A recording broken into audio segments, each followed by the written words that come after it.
You've just entered the No Delusion Zone. I'm David Dubato. Today, my very special guest is Jonathan Fink. Jonathan is the host of the wildly successful YouTube channel, Silicon Curtain. Jonathan and I believe, were each other's first guests on each other's podcast, although his is older and far more successful than mine. But nevertheless, Jonathan and I have known each other for quite some time, and I am certainly a fan. We are going to discuss a lot of the topics that Jonathan covers on his podcast, and I do as well, hopefully with a few new added additions to it in this episode. But without further ado, Jonathan, welcome back to the No Delusion Zone. I'm delighted to be here, and should I say, what a time to be alive. Really, what a time to be talking. Oh yeah, yeah. I know. I hear that a lot, and you're absolutely right. I mean, 2025 is going to be an unbelievable year. I don't mean that in necessarily a positive way, but it's a very exciting year. People ask me all the time, well, David, now that Trump has won, what are you going to do? Well, actually, for people like me and you, business is booming. There's more to talk about than there ever was. So in some perverse way, I'm pretty excited about it. But let's get right to it. Obviously, Donald Trump is going to be inaugurated again as the president of the United States in just less than 1 week. Actually, it's going to be 1 week from today at 12 noon Eastern Standard Time. Let me ask you this. We've talked a lot about this, but what does this mean? And you're in the United Kingdom, in England. What does this mean for England right now? We'll start there and then branch out. What is the new Trump administration going to portend for relations between America and the United Kingdom? It's difficult, isn't it? Because I had the impression during the first Trump term that we're not exactly happy with it, but diplomatic norms were by and large observed. Trump actually came to the UK. I was in a large crowd of extremely vocal people outside Blenheim Palace with placards sort of shouting and protesting that. I don't think, he saw it or paid any attention to it, and nor did our own political class. This time around, I think it's very different because even before the inauguration, we're seeing all sorts of diplomatic conventions being flouted. We're seeing his kind of rabid attack dog, Elon Musk, retweeting all sorts of bonkers stuff, clearly connecting and amplifying with extreme voices such as Andrew Tate. They're now starting to make Farage look almost normal. I mean, he's not that. He is an extreme element. He's an element of chaos and disruption. But it tells you something where he's not extreme enough for them anymore. And Musk has said, look, this guy doesn't have what it takes. It's also been commented who's advising him, because a lot of the stuff Musk says wouldn't just come from nothing. So there may well be disruptive elements from our own sort of British nationality who are in that circle advising him. But it's absolutely bonkers. It's off the scale. But there is a pattern here, and that pattern is throwing all the standards of diplomacy out of the window, attacking allies head on, as we see with Greenland, Canada, etc. That includes the UK. We've had Musk actually attacking the recently elected government, elected with a huge majority. They may not be necessarily doing that much with that majority, or there's some disappointment perhaps with what they're doing, but nonetheless attacking a democratically elected government and in some instances seeking to overturn it. Some of the calls he's made are could be tantamount to insurrection. Yeah, I think we're looking at a very different, very disturbing second term. How is the British government and the public at large, I guess, taking Musk's attacks on your country, specifically on the political figures that you just mentioned? I think the majority think it's unhinged. The majority don't agree with it. The majority seem almost certainly, judging my comments I've seen, they just don't get Musk. He doesn't talk the kind of language and tone that people understand here or generally appreciate, and they don't appreciate the what is seen as meddling in their internal politics. That's not to say, we are immune from criticism for a whole range of things. It's not to say that we can't examine the past and past actions. I think that that's valid, and sometimes people are a little too defensive about that. But in this instance, his attacks are not just rabid. They're not based on anything. There's no factual basis to them. You were saying about the British public, for the most part, thinking that Musk is a raving lunatic. Yes, I think that's absolutely fair. I and you look at what he's actually doing and the frequency of it, and the detachment from any not just reality but facts. It's deeply unfactual, but it does talk to a lot of prejudices. It does talk to conspiracies quite often. But I think it's going to get very little traction here.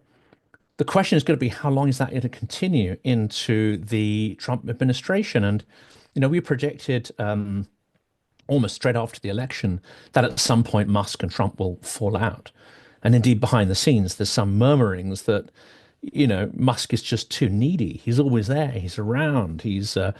No one's yet complained actually about what he's saying, which of course is disturbing, but they've complained about him as a person and just sort of just how he always seems to be there. And we see a lot of really, bizarre videos of various events where he's there in the circle. So I wonder at some point whether there's going to be a falling out. Certainly, Bannon, as you mentioned already, has had a sort of public falling out with him because Musk has the wrong kind of racism that the Bannon vision is seeking to build. That's not to say that Bannon is at all likable or that his vision is at all commendable. Of course, it's not. But I think this sort of this internecine arguments and chaos are going to be a feature actually the first couple of months, if not the entire 4 years. Well, yes. I mean, I think this is just a foretelling of what's going to be in store for us for the next 4 years, assuming that either one of them lasts that long. I personally don't know what's going to happen as far as between Musk and Trump and Bannon and all of those other lunatics. I don't know if there's anybody that's absolutely crazy enough or extreme enough to be tossed out of the MAGA inner circle. I really don't know. Just when I thought that there were people like that, they were embraced. I also think that when you're an uber rich person, which Musk arguably is, I mean, he's supposedly the richest man on earth. I think it's really hard for somebody like Trump to toss them aside. He's just enamored by wealth. I mean, people that are rich, especially, the richest person on earth, I just think Trump naturally, is enamored by and is going to keep in his inner circle. But as you said, we shall see. There certainly is fighting right now within the inner circle. So who knows? Staying with the UK for just a moment, Jonathan, where do you think that all of the rantings and ravings, some of them actually legitimate about NATO and EU, where do you think that's going to go in terms of the UK? There are rumblings that some in the UK, a building minority or maybe majority, wants to go rejoin the EU. Do you believe that that's going to be a thing in the future? And what about the increased, or will there be any increased or dramatic increase in the defense budget in the UK in the near future? I think these two things are very closely linked because you cannot have a huge increase in defense without, an absolute slaughter of social support and spending, unless something radical happens. You've got to get that money from somewhere. Either it's going to come from tax, it's going to slow the engine of the economy down.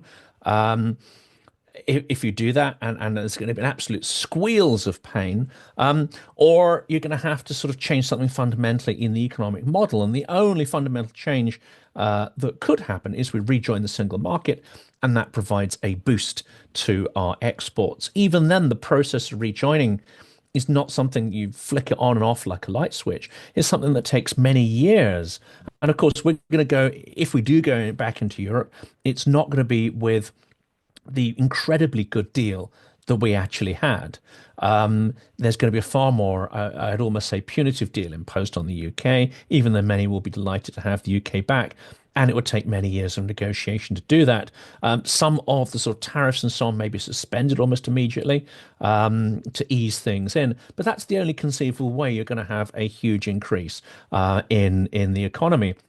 The other one, of course, which was much touted, but I don't see too much evidence of it, is to really fire up the property market, remove a lot of the restrictions from commercial and domestic building, and just have a property-fueled, economic hothouse, as it were.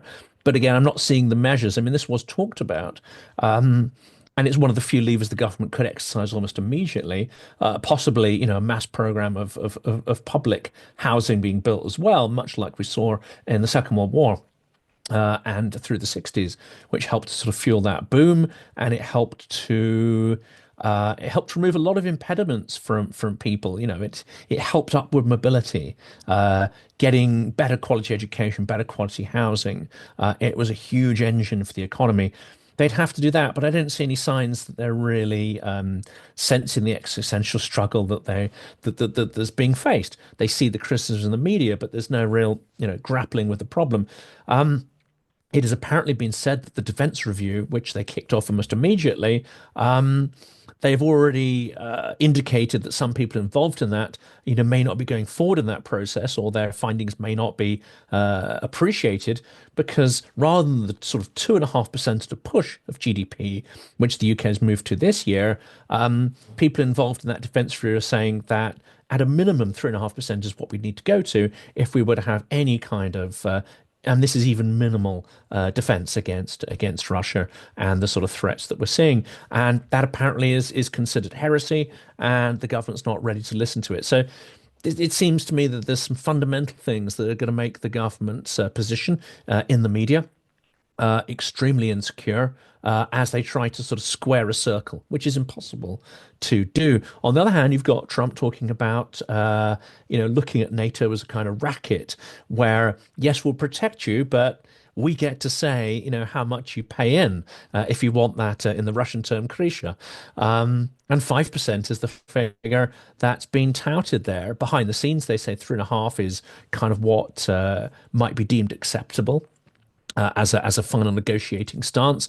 But there's no single country in NATO, including the US, that's currently at 5%. Poland is the closest to that at 4 I need to check the figures, 4.2, 4.6, something like that. But no one else apart from the Baltics and Poland are anywhere near those figures.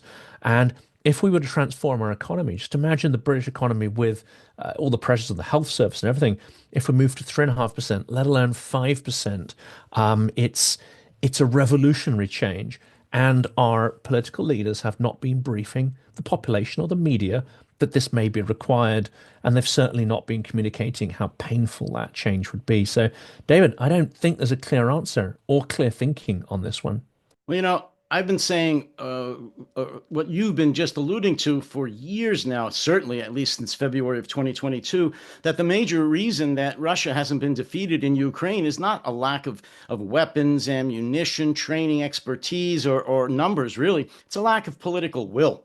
And anybody in the military and politics actually knows that. It's the fact that the leadership within the NATO nations haven't been honest, haven't really addressed their populations and given them an honest assessment. They haven't sat down with them as they did during and before the lead up to World War II, and certainly after it started, and tell them the existential danger that they're in. It's just a lack of political will. I want to just say one more thing about the UK and then go on to NATO in more general terms.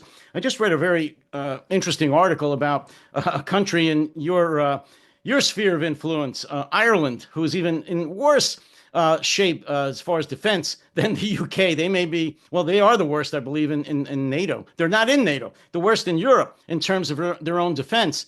I didn't realize this, but I guess the majority, or at least 3/4 of the cables, the Atlantic cables that transcend or go across from Europe to America, are right off the Irish coast. There's a nexus there. And certainly Ireland doesn't have the ability to defend them. They don't have the ability to defend themselves. I didn't realize that their Navy consisted of 6 ships. And that's it. And no Air Force at all. So they have an inability to defend their own coast. They have an inability to defend the telecommunications network that goes between Europe and the United States, North America. And right now, and correct me if I'm wrong, the UK doesn't really possess the military strength, their own navy, to also defend off of the Irish coast and those very, very important cables. Or am I wrong? No, an island as a neutral state has always Yes. had that stance that it's Yeah. not going to be part of that. One could be harsh and say that they are, if you're going to get to Ireland, they have to come through everybody else first. Mm. Um, Not necessarily entirely true because there is something called the sea there, and that could be a way to reach it. But Ireland's already always had that stance. It's not a huge country, it's not a rich country, and it's got no tradition of that sort of, I would say almost militarism or any kind of military tradition as such. Again, people could be harsh to say, well, there's a certain kind of military tradition, just a slightly different one, one that was developed to rid themselves of Britain. And we could talk forever on that one, I'm sure. And But does the UK have the ability to then go off the Irish coast and defend well, against Russian aggression with cutting those cables? Do they have the actual military ability at this point to do that? it's been said that we now have 2 to 3 times more admirals in the Royal Navy than we actually have ships that they can command. So I think the argument I've heard, at least, and I'm not an expert on this, but I have spoken to people who are far close to it. We have expertise, we have experience. If we needed to sort of scale up rapidly, then maybe the army is a better bet for that because at least you have people who could train others at a certain scale. And there's an example there. The First War, Second World War, we had extremely rapid kind of mobilization, and from a fairly small core standing army, you're able to train a lot of people over a period of time, not necessarily to the highest skills levels, but you know. But you can't just suddenly build a ton of ships, can you? You can't suddenly acquire a huge navy, and some of the skills required there may be far more specialist than, say, teaching sort of low-grade infantry. Even the bigger skills like tankers and so on.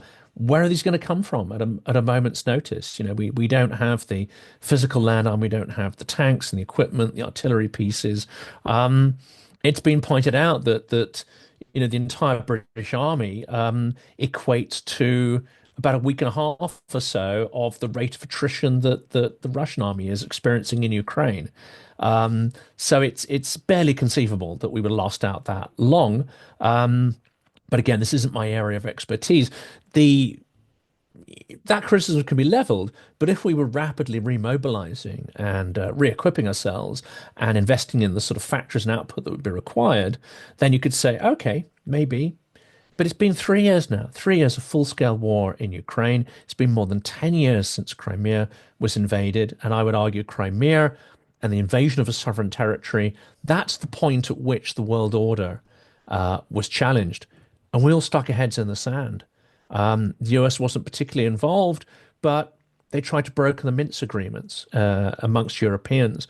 And that, for all its idealism, was a film of soft appeasement that let Russia get away with it and gave Russia the impression that we were not going to defend what we thought of as important rules in running the world. One of those rules being you cannot gobble up your neighbor's country or commit genocide on an unimaginable scale. Unfortunately, Russia has the signal that it can get away with this stuff. But they didn't leave anything to chance. They've been busy trying to rewrite the international order, corrupt international institutions, corrupt individuals within democracy, create puppet administrations or dependent administrations and politicians. I'm not sure we really have a coordinated approach to this. Ukraine strikes me as the country in the world best equipped to resist this new kind of hybrid form of warfare by Russia, simply because we have evidence that they have been resisting it for 10 plus years. But we're not prepared for this at all. Well, let's move forward just 2 or 3, maybe 4 weeks. The Trump administration is in power. He's been inaugurated.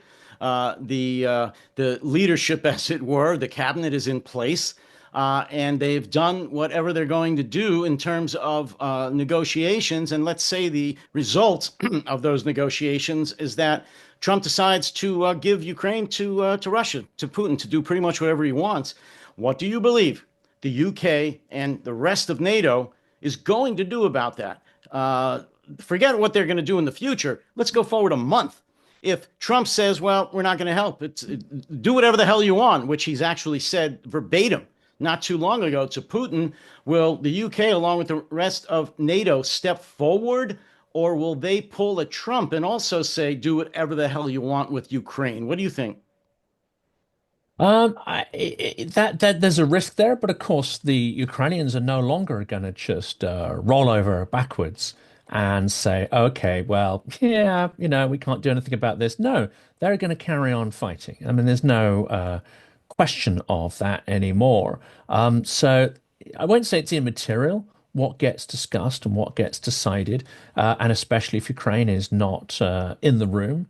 But ultimately, yeah, Ukraine will carry on, and there'll be those in Europe who continue to support them, maybe not at the scale that's required, but at a certain scale. I'm still in two minds as to whether the US would actually abandon Ukraine, because Ukraine is a very powerful point of leverage with Russia. I don't think Trump, for all of the sort of public performance that we see, necessarily sees Russia as an ally. I think almost certainly behind the scenes, it's seen as an adversary, and a particularly dangerous one, albeit one you can actually learn from and perhaps admire its technique. So would surrendering Ukraine really enhance that position for you? No, it would give Russia a huge advantage over you, in the same way that if it came to dominate the European continent, that's not good for American business and costs of logistics and disruption of markets and so on. So I think there's a certain amount of understanding there. So, but how do you put leverage on Russia to get what you want, or to create or go back to some kind of uneasy status quo, albeit this is much more of an authoritarian status quo. With I think they will come to see that Ukraine is still the best lever at this point they can pull. There's no equivalent lever in Europe, except perhaps Poland, politically quite divided, but it does has been investing strongly in its military. I think it's going to be interesting. I cannot predict exactly how this is going to go. From the interviews that you've had recently, and I know you've done a number of amazing interviews with former ambassadors, with military leaders, both from the UK as well as NATO and even America, what type of a settlement or negotiated settlement do they, the experts that you've talked to, see as the best, most possible or probable outcome that both the White House and the Kremlin and Kiev are going to agree to in the very near future?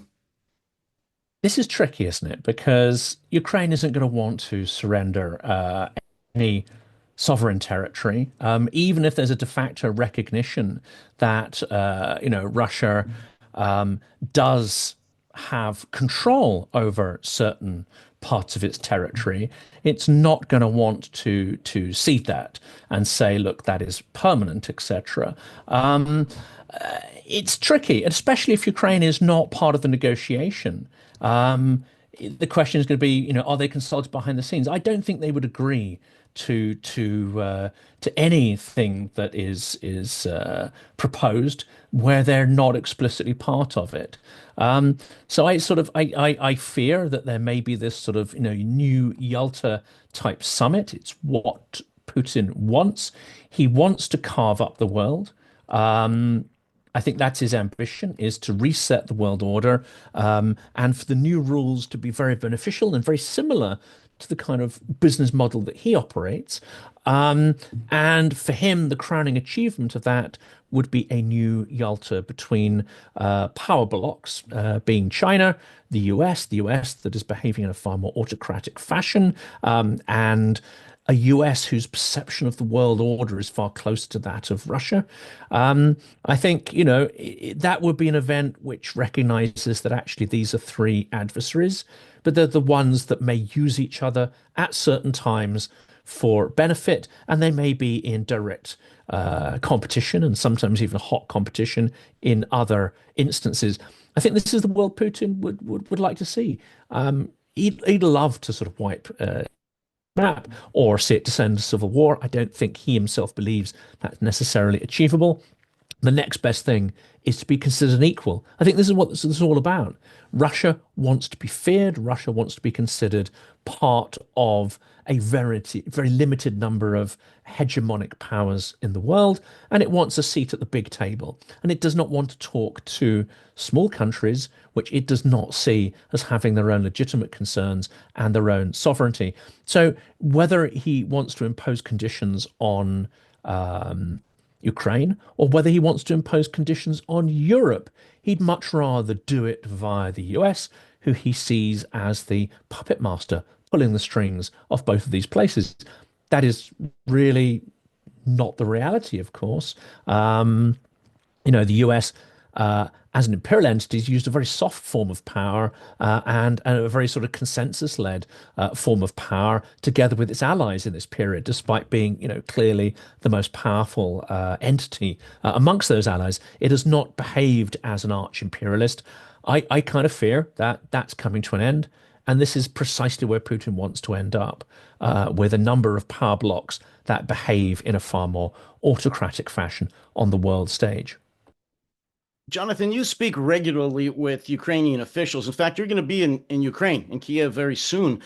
Let me ask you whether or not Ukraine, Zelensky specifically, is going to be part of the negotiations to end this war.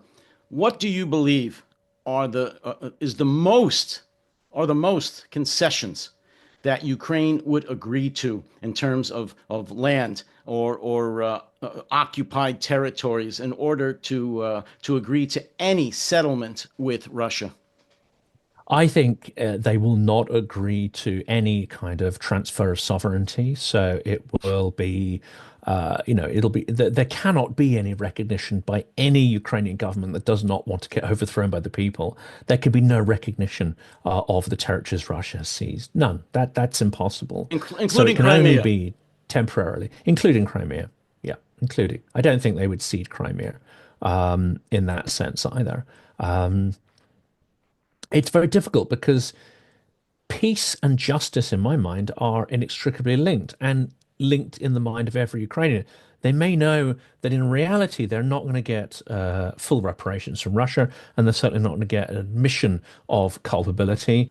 That doesn't mean that they cannot sort of try to enshrine these things in an agreement, and certainly they don't want to take those off the table.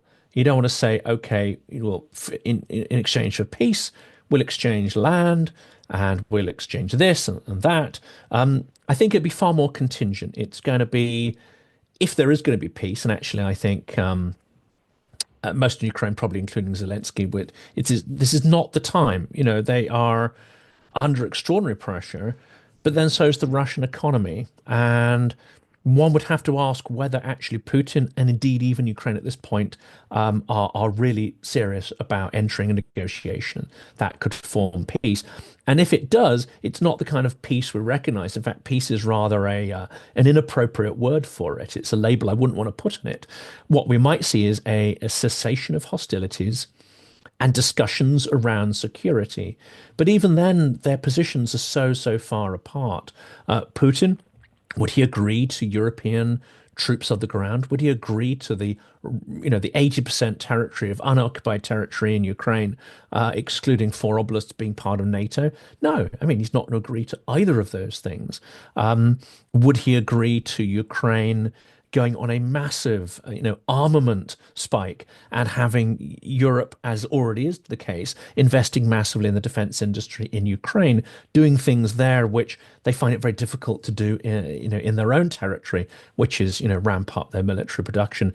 Of course, he's not. One of Putin's main aims is not only to destroy the security and viability of the Ukrainian state, but to completely eradicate its ability to defend itself. Well, there's no peace that will satisfy Ukraine and many of its allies that will also satisfy Putin. I think it's delusional to think there is.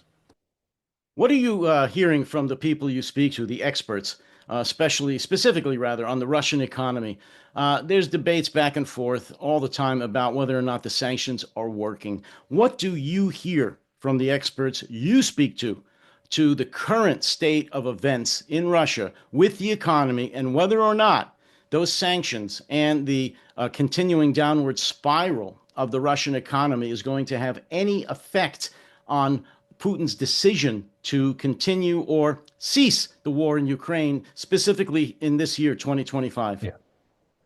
Well, it's certainly not looking brilliant for the Russian economy. I think we can say that with, some degree of certainty. It's looking extremely shaky. That doesn't mean Russia's going to collapse, overnight or next week or in a month or even in 6 months.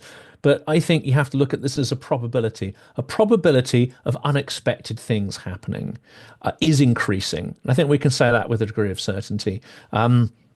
That makes it difficult to predict what that thing actually is, and it makes it impossible to predict how people will react and how the elite will react, etc. But certainly the fundamentals are in pretty poor shape. You've got the sort of base rate, the interest rate going up to a point where it's no longer viable for business. There are various messages being communicated from around Russia back to the central government saying, we cannot operate here, and private business cannot operate with these kind of rates. But at the same time, they're proving to be fairly ineffectual in bringing inflation down. And there's very clear reasons. I'm about to do an episode on the channel about this. It's because there's been huge investment in the military publicly, and there's been huge investment in Russia's military industrial complex for its war in Ukraine that is hidden or masked within the budget. So you've seen a huge part of the national wealth, a huge part of the functional budget, going into the military. And you've also seen, I think, a sort of debt bubble has been created as well, which will be paid by future generations, also used to finance that war. It's a little like the sort of quantitative easing we saw during COVID, the understanding that you're borrowing from the future because you have an immediate need now. Russia's been doing this on an extraordinary scale, mortgaging its future in order to fund this absolutely pointless war. As one of my speakers pointed out, it won't be pointless if Russia wins. It's only pointless if Russia loses. But their inflation rate and various other indicators, the lack of manpower for key strategic industries, plus the fact Ukraine is proven to be highly successful at hitting their oil infrastructure. It's barely noticed now by the media and by the mainstream, but almost on a daily basis they're hitting Russian oil infrastructure. Some facilities for the first time, some of them are very far from the front. They hit one over the weekend that's 1,800 miles from Ukraine, an extraordinary achievement. This is bound to have a knock-on effect. You're getting challenges to Russia's income through the Grey Fleet, stepping up far too late, far too slowly, but they're starting to step up. So the question for me is not whether Russia can put up with this. They cannot. The question is, are we going to ease up? Are we going to lift our hands off Russia's economic throat and stop squeezing? Because if Trump decides to do that, then that could help Putin keep going for a considerable amount of additional time. But there are so many things at work here. If Trump, one of his first things is going to be to drill, baby, drill, as he keeps promising, and put pressure on other OPEC, or on the OPEC nations, you could see oil price starting to dip. And this would have a significant impact on Russia's war economy. So there are so many kind of contradictory things that I think are about to kick off. The outcome is highly unpredictable. But we see huge inflation on butter, eggs, staple goods. This isn't going to cause revolution in Russia, but there are indicators that the economy is in a pretty bad shape. I agree with you. And I was going to ask you about the Russian people again, although it's kind of pointless to do that in terms of, judging the pulse of the Russian people. Although from just personal experience with the people I talk to, things would have to get far, far worse for the average Russian for them to even contemplate any kind of concerted action against the government. As you know, they can withstand a lot of pain. They have historically, and they will now. Most Russians are really putting their head in the sand for a variety of reasons, mostly self-preservation. And unless they really are starving, which most Russians are not, some are, but not the vast majority of them. And as long as they don't listen to the news, which most of them don't, I predict this war could go on a very, very long time, as long as there isn't a total collapse of the Russian economy, which I don't see on the near horizon. What are your thoughts on that? Yeah, I mean, it could be 3 months, could be 6 months, could be 9 months. This is the very thing about the unpredictable element. But there are levers we can pull. I still find it extraordinary that, the EU, the US announces new packages of sanctions. It's like, guys, the barrel should be empty by now. We should have done everything we possibly could. We should have closed down all the loopholes. We should have tried to shut down the import of materials through third-party countries. There's so much we should have done at this point, and we should have done it very quickly, like a short, sharp punch in the face. But no, Russia's seen every blow coming. It's been able to prepare and adapt to these blows.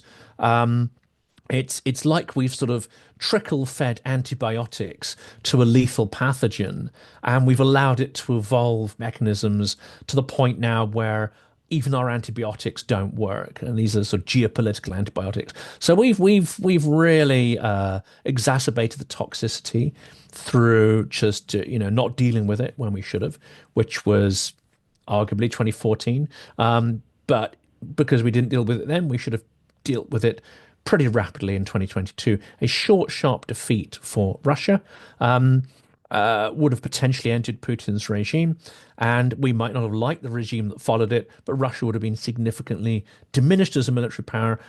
It would have been embarrassed on the world stage. That would have been a lesson for China and other autocrats, and frankly, we would have had a strong bulwark in Europe of Ukraine as a whole and sovereign state, able to arm it to the teeth. This would have been a good outcome. And to people who call it fanciful, well, frankly, they had the Russians on the run in 2022 and 2023. It's now alleged that a huge amount of Russians and armor were fleeing across the Kherson when they were expelled from that territory, and the Ukrainians could have taken them out. The allegation is that Biden intervened to stop that happening. He didn't want to see, road of death, as it were, like we saw in Baghdad, etc. It is these restrictions that imposed on Ukraine. It is the fact they're not given what they need when they need ahead of time, and not allowed to really sort of take the Russians out. We've turned this from a problem into a crisis, and it's much more than a crisis now. And we're certainly got some of the culpability for that. Well, there's certainly enough suspects to go around in terms of why this war is dragging on for now almost 3 years. But I'll just have to say that I blame suspect number one, which is Joe Biden. Yeah, sure, NATO could have done more. Individual leaders in the NATO nations could have stepped up, but their ability is limited for a variety of reasons. No, if Biden had allowed the United States to supply Ukraine with all of the tools that they needed, and I mean all, this war would be over. Well, actually, it would never have begun, because if Biden had told Putin that he will take this as almost an Article 5, that if he sends one tank or missile over the border into Ukraine, he will feel the wrath of the United States and probably the rest of NATO. He didn't do that at all. And since then, as you said, he's been feeding just a limited amount of antibiotics to a dying patient, watching him get weaker and sicker every single day. So this is on Joe Biden. I've said it before and I'll say it again. It's also on Joe Biden that Trump won the election. And that's possibly another reason why we may see the demise of the Ukrainian democracy. God forbid. But that's also on Joe Biden. I obviously am pretty passionate about that belief, but I just have to say it and get it on the record. That's all the time we have for today, Jonathan. I want to thank you again, Jonathan Fink, who is the creator and host of the very, very popular YouTube channel, Silicon Curtain, which I highly encourage everyone to watch and subscribe if you already haven't. Jonathan, thank you so much, and good luck to you on your upcoming visit to Ukraine. Thank you, David. A huge pleasure as always, and I'm glad we've got such a strong community fighting not just Russian disinformation, but whatever is coming down the pipe, because it's not pretty, and it's great that we've got so many people now collaborating to fight it. Absolutely. You take care, stay safe, and as always, stay sane. Thank you.